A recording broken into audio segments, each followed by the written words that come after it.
when I think of defect elimination, it comes off as like, oh, it's not that important. I'm curious if you got the same.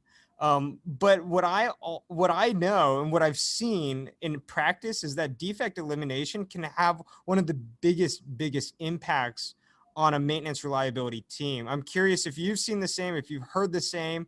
I'm also curious, like, what kind of impact you guys have had when it comes down to, yeah, defect elimination and being more proactive about that. The proactive thing is funny because a lot of companies I found leave it until they need to do defect elimination before they actually put the program in place. It'd be great to start to build up your defect elimination program or processes before you have a mountain of defects to kind of wade through. But unfortunately, we're not at that stage yet where they want to put that priority on doing something that they don't necessarily need to do right now.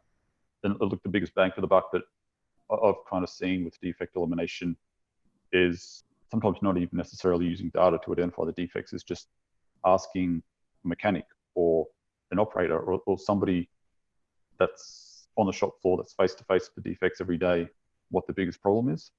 And 8, 9 times out of 10, they'll bring up the issue that's the biggest problem for the company right now. So, but once you've made that engagement with the guys on the shop floor that the defect impacts every day, I think you can have the biggest impact, I guess, on them as far as defect elimination goes, and fixing the problems that impact them and I guess directly impact the company as well.